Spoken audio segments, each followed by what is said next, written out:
Another thing I'd like to ask Coach Don is, obviously we've talked about all the holdouts for Tennessee in the bowl game.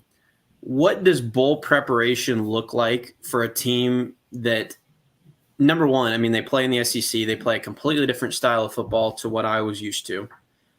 And number two, they're missing so many players that you really don't have a lot of tape on most of their offensive guys and defensive guys, to be fair, but especially on preparing for Tennessee's offense, because that's when we think Tennessee, we think great offense right now, at least.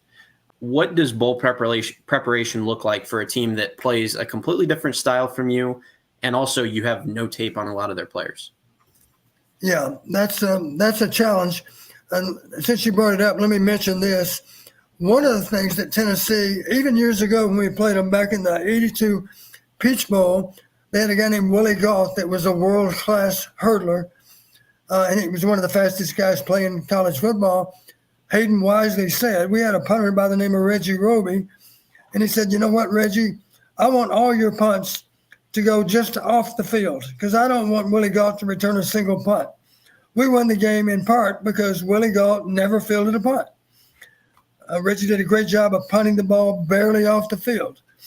And that team was based on big play offense, and this team is based a lot on big play offense. I know the numbers because I doing analytics in preparation for the game. I looked at 10 Iowa games. That would be the 9 Reagan Conference games plus Michigan.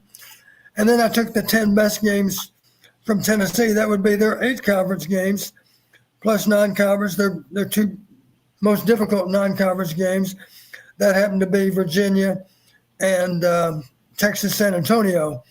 It means I threw out an FCS game. I can't recall who it was, and I threw out a 59-3 beat down against UConn. So I had 10 games of each. Here's what impressed me.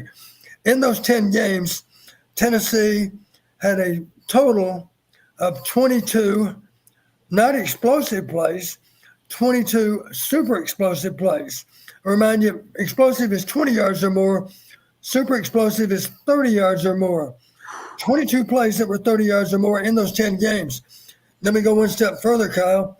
17 of those 22 plays were 40 yards or more.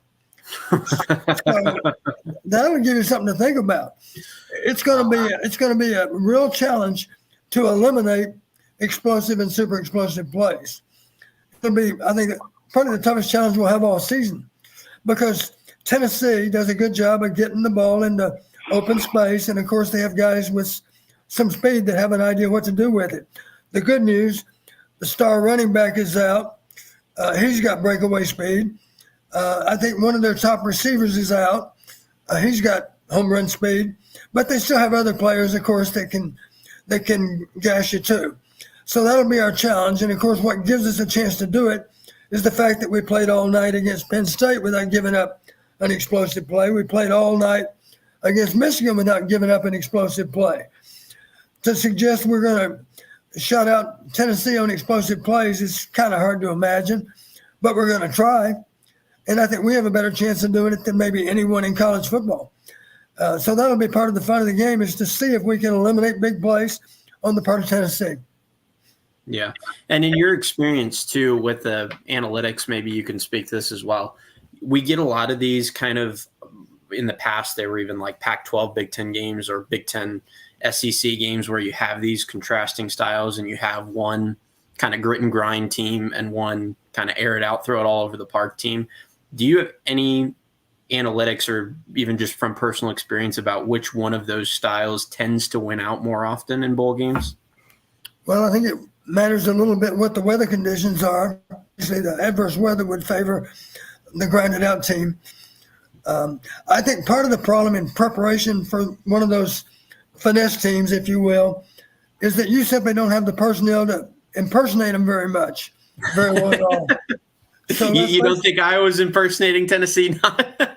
That's a problem. And what you end up with, and instead of having a traditional scout team, maybe you have no choice but to take some of your best, most explosive players, even if they are in the starting lineup or in the second team unit, and put them up against our best defensive players simply to give them a better picture of what the game is going to be like.